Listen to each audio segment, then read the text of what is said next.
Now at 5 and streaming on crossroadstoday.com, flooding is expected along the Guadalupe River this weekend. 2 juveniles arrested in connection with the recent shooting deaths of 3 teens in Florida. Authorities looking for a third suspect. And the Tennessee GOP expels 2 Democratic lawmakers over gun reform protests. Well, obviously the rain is the big story, but it's beginning to come to an end. Yes, I think tonight we have some showers, but tomorrow things are starting to look better. That big old bugaboo caused all that rain is going to be moving out. We'll have all your details coming up in a moment. Houston firefighters rescue several people trapped near rising floodwater under a city bridge. You're watching 25 News Now at 5. Good afternoon, everyone. Thank you for being with us. I'm James Munoz. And I'm Karina Garcia. You know, when it rains, it pours. The water has to go somewhere. That usually means into our rivers. The Guadalupe River in Victoria is expected to crest at 27.8 feet Sunday afternoon. Flood stage is at 21 feet. That means the extra water will spill out of the river's banks and into the surrounding countryside. The Victoria County Emergency Management Office has water rescue crews on standby. Residents can expect some road closures closer to the time when the river is expected to crest. Important for us to realize that that moderate flooding represents some road closures around the Guadalupe River, especially out in the county. River Road, Tibble Road, Mexico Road. Also some areas of the City of Victoria Park will also be impacted as well. If the rain continues upstream, the predicted crest time and river levels will change. The City of Victoria has closed parts of Riverside Park, the RV Park, Boat Ramp, Pebble Beach, Fox's Bend, and John F. Lee Drive. They all closed about an hour ago. And do be careful if you're out there on the roadways. If you don't have to be out there, don't be, because they are slick. Let's check in with Chief Meteorologist Mac Perez. Well, thank you very much, James. And of course, the interesting thing is that the heaviest rain didn't fall here in Victoria County. It fell up in Gonzales, north of us, and of course that's the water that's coming downstream. Well, here's the city, and good. Look what's happening here. Look at it. It's the end of the rain. It's the end of the rain, just about to get into the city limits.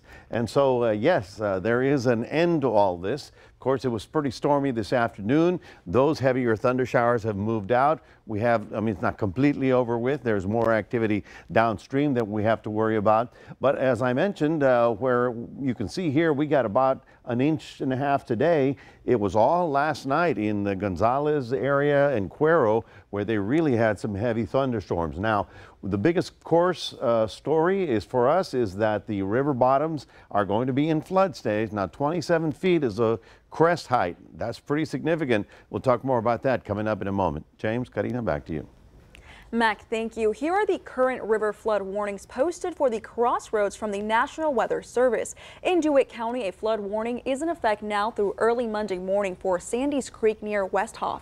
In Goliad County, a flood warning is in effect until late tonight at the San Antonio River at State Highway 72. In Victoria County, flood warning in effect from late tonight through Wednesday morning for the Guadalupe River.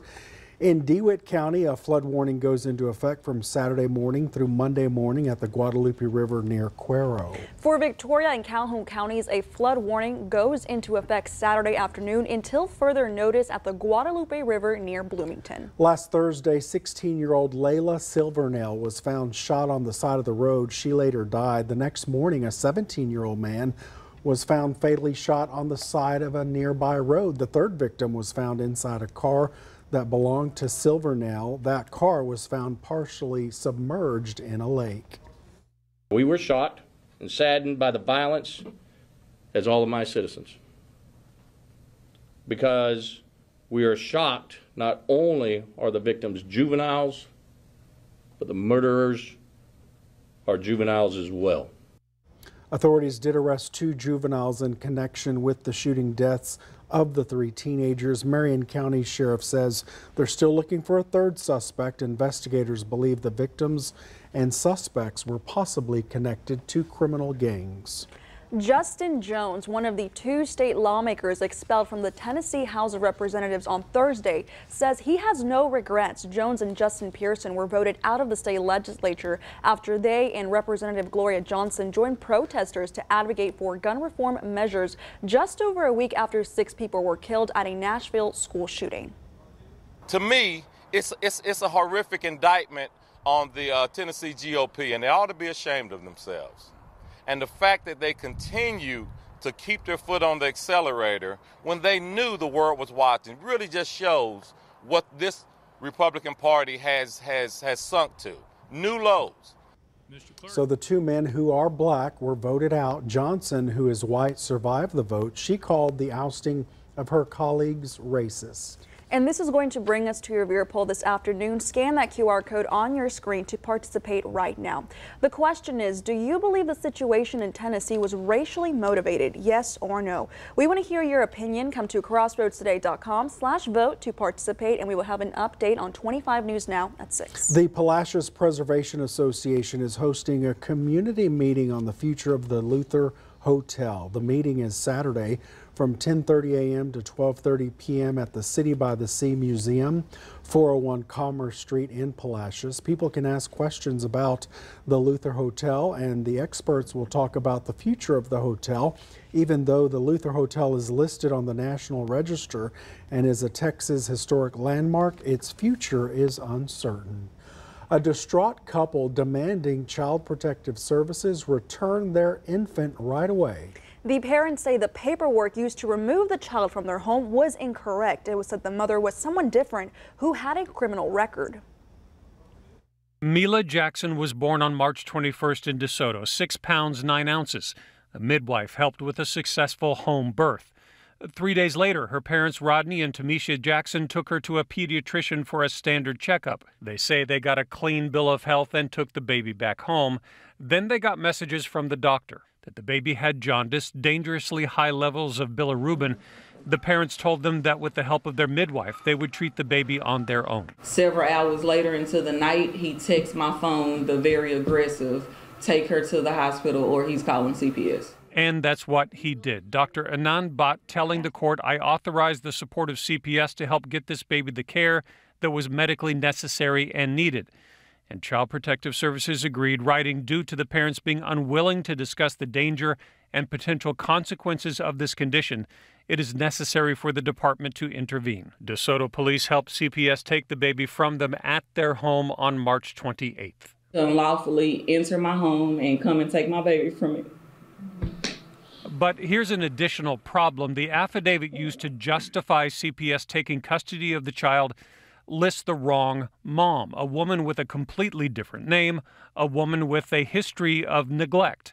Not Tamisha Jackson, the mom who gave birth to Mila. And so instantly I felt like they had stolen my baby, as I had had a home birth, and they are trying to say that my baby belonged to this other woman. We've been treated like criminals, and that's far from the truth. This is a nightmare that I wouldn't wish on anyone. We're demanding that Mila be returned home today. Today. Because yesterday was too late. CPS, meanwhile, says it can't comment on the case.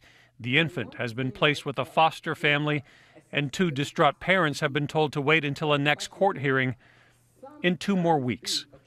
In Dallas, I'm Kevin Reese. In Houston, 3 homeless men trapped by rising water climbed to safety this morning with the help of the Houston Fire Department. Firefighters arrived on a call of people trapped by rising water under a bridge near the city's Buffalo Bayou. The men were sleeping, and when they woke up, they found themselves trapped in knee-high, fast-moving water. Firefighters dropped a ladder and the 3 men climbed to safety. The fire department says rescues like this are not uncommon. 25 News Now Sunrise anchor Karina Astrain spoke with Texas Tribune reporter Renzo Downey about school vouchers. Senate Bill 8 would create a program to let parents use state funds to pay for private schools. I'm now joined by Renzo Downey, a Capitol reporter with the Texas Tribune, here to talk to us about the latest legislative session. Thursday night, it was a showdown between the House and the Senate. The battle will continue, and the big topic is school vouchers, taking those public funds and using them for private schools. Renzo, what was it like there Thursday night?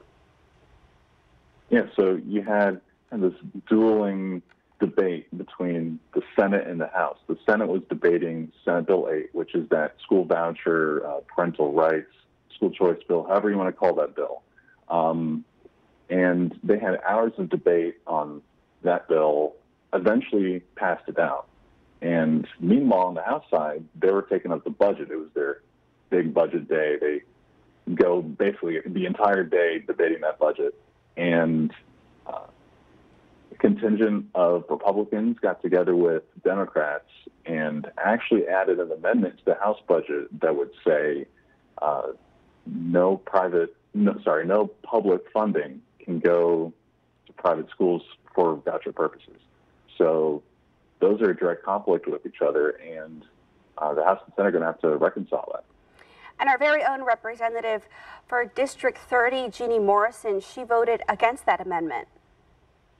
That's correct. So voting against that amendment would mean she was in favor of expanding school vouchers, school choice, however you want to call that. And how do you anticipate the Senate bill continuing? Do you think it'll die in committee, or will it make it to the House? Yeah, so that committee chairman on the House side, he actually didn't give an opinion on the matter itself. So previously he had been against it. So it was a little bit of a change from him, but because it's a major priority of the governor, the lieutenant governor, he's playing his cards tight right now. And how much money would be given per child under this Senate bill? Is it about $8,000? That's correct. $8,000. It would be parents would be able to use that $8,000 to send their kid from public school, maybe choose a different public school depending on how the language pans out. But more broadly, it'd be used for private schools. Considering that enrollment number is so important for funding for every public school in the state of Texas, that is a very high stakes bill. We'll continue to look for your updates over at the Texas Tribune. Thank you so much for your time today. And thanks for having me. All right, well, back. All right, stay with us. Straight ahead on 25 News Now at 5. Wall Street Journal reporter Evan Gerkovich now formally charged with espionage in Russia. Also ahead, a teen is in the hospital in Minneapolis and what police believe to be involved in a stolen car.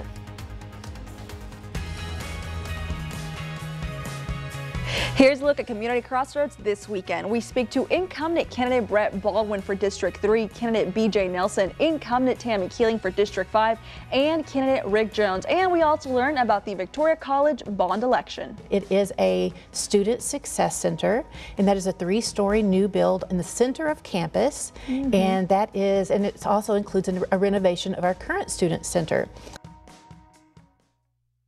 Are you ready to stop letting big business take your customers away? Phase 3 Digital is your #1 digital marketing resource to keep your customers shopping with you. With an office right here in the Crossroads and a team of support across the nation, we can help you wherever your business is in the online journey. From building a site to developing e-commerce capabilities to growing your customer base, we will drive results. It is time to take the next step in growing your business with Phase 3 Digital. Are you ready to take your customers back? Give us a call or visit us online to get started. Victory GMC is the favorite in the Crossroads because our staff has years of experience and they know how to make their customers smile. Walter Dixon, 32 years. Lena Briggs, 38 years. Jose Garza, 24 years. Jake Hargis, 23 years. Houston Polyver, 3 years. Come let the right people give you a world-class buying experience. We think you'll call it Victory.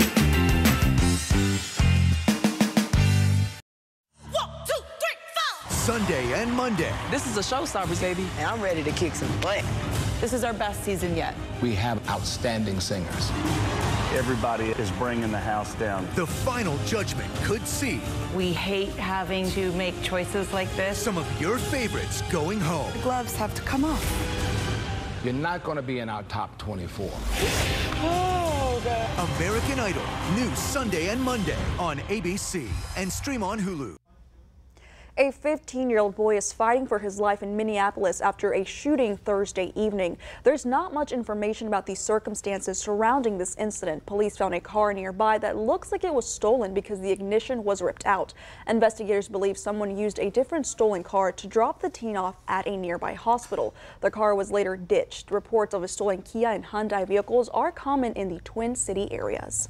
A Russian state news agency confirms Wall Street Journal reporter Ivan Gershkovich is formally charged with espionage in Russia. The American journalist, who was detained more than a week ago, denies the accusations. No further details were released. The agency says his case is marked top secret. The State Department has not commented on the formal charges. It says the United States Embassy in Moscow still wasn't granted access to the reporter. Israel has unleashed rare airstrikes on Lebanon and bombarded the Gaza Strip after a large rocket barrage fired at Israel from southern Lebanon. The escalation sparked fears of a broader conflict after days of violence over Jerusalem's most sensitive site. Later in the day, there were signs both sides were trying to keep hostilities in check. Fighting on Israel's northern and southern borders subsided after dawn. Midday prayers at a mosque in Jerusalem passed peacefully. We are ready for any developments. You can understand from the language of how this event is unfolding that we want to de-escalate. I mean, there's a very, very sensitive weekend ahead with Passover, Ramadan and Easter all aligning, and we're hoping for a quiet weekend. Although we had another attack right after the prayers in Jerusalem in the Jordan Valley, but we're looking to de-escalate. And if it's quiet, it will be answered with quiet. A Palestinian shooting attack in the occupied West Bank killed 2 British-Israeli sisters near an Israeli settlement just hours later. Well, spring has sprung, but summer is near. And the health experts start saying that if you want to lose the weight before summer, start now. It can happen to the best of us. Putting on a few pounds over winter isn't uncommon, but you can shed that weight by summer starting now. It doesn't take, 2 or 3 months, and you can get it done. Dr. Stephen Kopetsky with Mayo Clinic says start by eating healthier. He says to focus on consuming more whole foods, turn to fruits, veggies, and legumes. They have pulp and fiber that are non-caloric carbohydrates, so they fill you.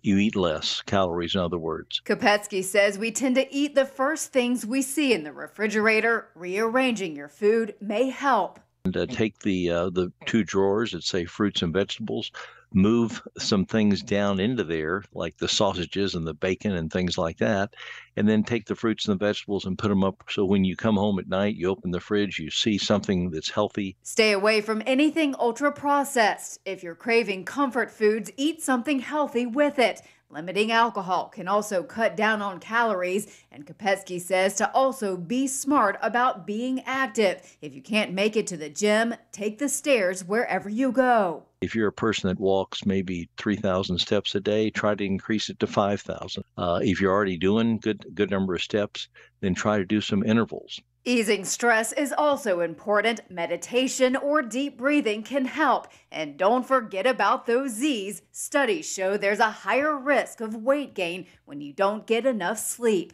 For Health Minute, I'm Mandy Gaither. The Indiana State Park, where a tornado killed 2 people, is partially reopening today. Video from the Indiana Department of Resources showed many trees down at the McCormick Creek State Park. The campground where the couple was found will remain closed through October 1st. However, the inn is reopening along the Saddle Barn, which offers trail rides and hay rides. An F3 tornado hit the park last week. Well, good afternoon, everyone. The good news is the rain is beginning to end. Now the flooding is beginning to start. We're going to talk more about that and take a look at your weekend coming up in a moment. Stay tuned. Looking for a way to support your community? Find unique treasures at Blue & Company. Why not catch a movie at the Grand Theater or spruce up your garden at Handy Stop Nursery? Shop local and support your community. Visit Yoakum and explore all it has to offer. It's only 2 days, Friday and Saturday at Lax Furniture, and it's really big. Get 2 times the tax savings, up to 50% off select items, and no interest financing. Where else will you get that? Nowhere but Lax. there's no way she'd stick around if she knew the truth. I'm a criminal.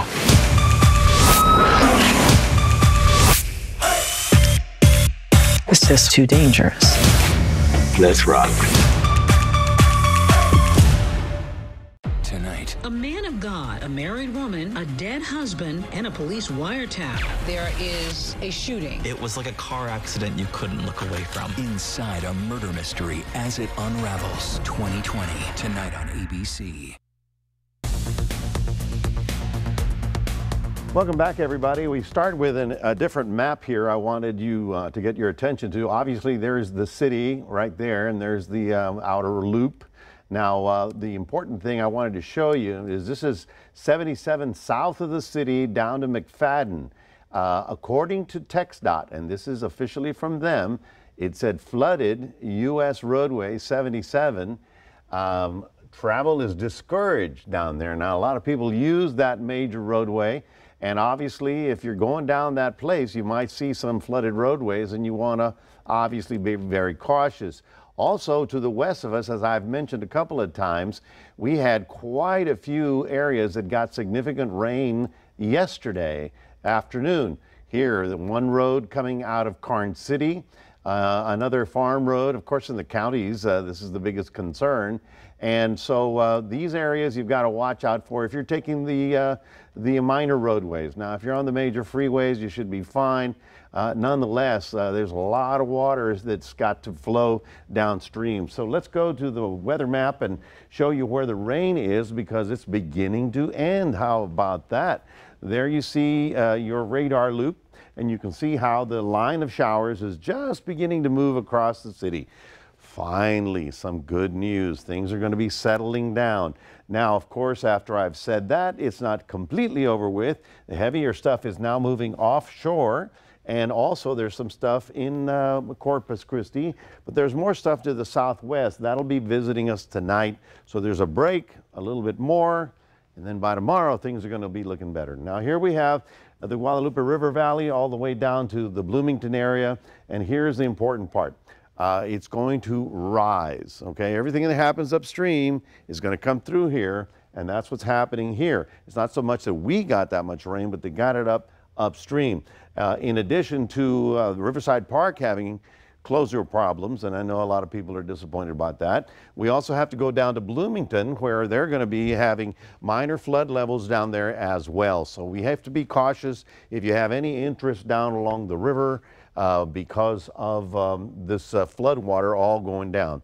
Now, the good news is here, the low level, or the upper level low that is beginning to pull out of the area.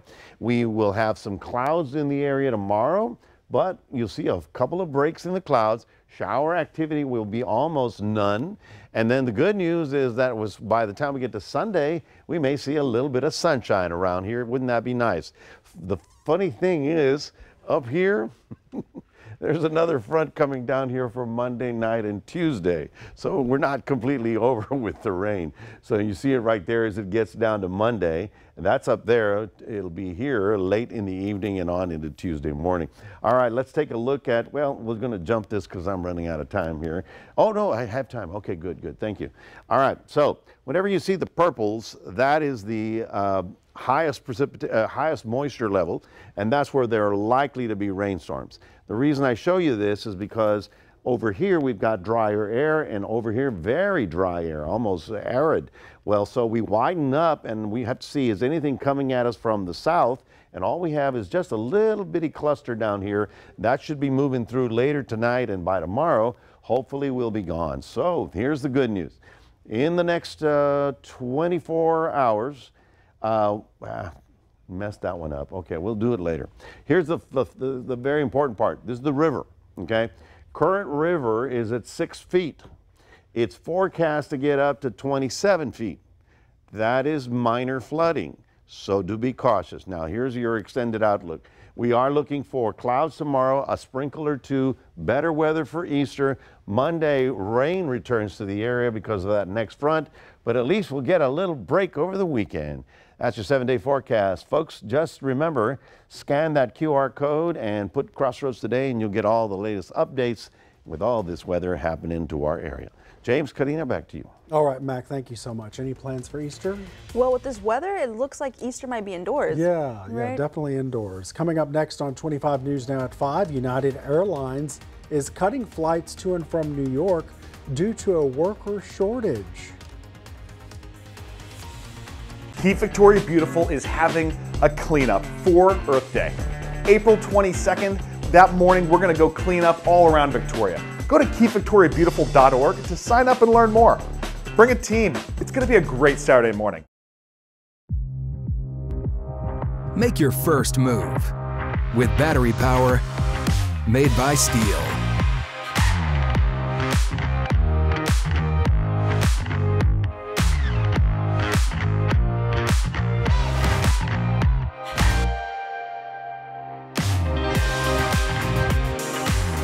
Right now, save $50 on the FSA 57 battery trimmer.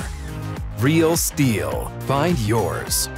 The prankster, famous for pulling pranks on unsuspecting people. Get out of here, man! Next, Inside Edition, shot in the stomach by a furious stranger. You actually had a concern that he could get shot? Then, the first daughter in the family since, can you believe it, 1885. We were very shocked. 138 years later, finally, it's a girl. Next, Inside Edition.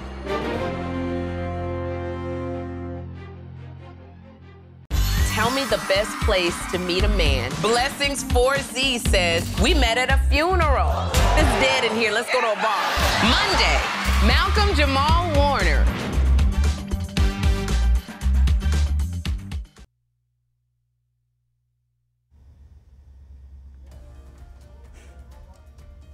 United Airlines is cutting flights in and out of New York area airports this summer. This is due to a shortage of air traffic controllers. The airline says it plans to compensate by flying bigger aircraft on fewer routes. United believes this will change. This change will result in more seats. U.S. employers added 236,000 jobs last month, but economists were expecting 239,000. It's the first time the jobs report came in below expectation in a year. This could be a sign the labor market is cooling off. While 1 month does not make a trend, economists point to some indicators a further slowdown is coming. The average work week ticked down from 34.5 hours to 34.4 hours, and construction and temporary employment dropped. In the last 12 months, the labor market has seen a net gain of more than 4.1 million jobs. Alrighty, stay with us. We'll take one last look at your forecast. Plus, 2 former teachers at Kanye West's private school are suing. Tired of your typical clock in, clock out job? You need a rewarding career in an entertaining environment that you'll enjoy. Take yourself out of the box and come to the Victoria Television Group. We have an active, fun, creative atmosphere that can help you succeed and keep those everyday work blues away. Come join our energetic and outgoing sales team. Renew your career and learn to use skills you didn't know you had. Call us 361-575-2500 or email opportunity@victoriatelevision.com for more information. At a time when misinformation is all too common on social media, we take great pride in bringing you the news that matters, that impacts your family, news you can trust. Local broadcast journalists bring you the facts, covering the stories breaking in our community and across the globe. Text TV to 52886 and let Congress know you depend on local journalism. This message furnished by the National Association of Broadcasters. And there's no way she'd stick around if she knew the truth. I'm a criminal.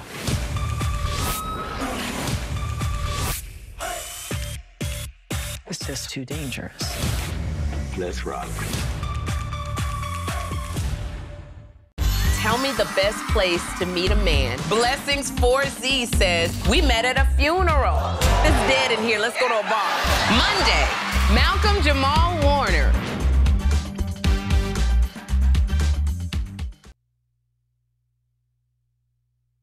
Of Kanye West's private school are suing for $1 million, claiming wrongful termination. The teachers claim they were fired from Donda Academy in March in retaliation for reporting code violations. The suit says their wages were often incorrect, the school didn't have a school nurse, and medications were stored in an unsecured closet with other expired drugs. At lunchtime, the suit says children were given only sushi to eat, and if the students didn't want sushi, well, they didn't get lunch. Things were just chaotic. There was no order. They didn't have sound curriculum. My other serious complaint was that children were being given sushi every day. That was it. From January 17th until March 3rd, the kids had sushi for lunch. So far, Kanye West has not responded for comments. Well, sushi for lunch for an 8-year-old. For that many years? Well, or they for that want long? peanut butter and jelly. They want PB&Js. They want a ham and cheese. No, they want broccoli and carrots. That's what they want. Well, Matt, give us the weather, because I know it's pretty rough out there, right? Yeah, the good news is the rain is beginning to end. We're going to get a little break here in the evening. There will be a few showers overnight, but the better news is that by tomorrow, we're just going to be cloudy and just a lingering sprinkle or two. I still have optimism that we'll have a pretty good Sunday, partly cloudy and up to about 78. Now, the funny part is the rain is not over. Monday and Tuesday of next week, we get another band of rain as another front comes through, but let's not worry about that right now. Let's just say, okay, the rain was a blessing. Remember that? Because no rain is bad, too much rain is bad, just the right amount is what we needed. Amen. Amen. Well said. Thank you. Well, have a happy, safe Easter. Remember, we're always on at Crossroads Today Plus. That's right, and we hope to see you back here tonight for 25 News Now at 6. World News Tonight with Dave and Muir is up next.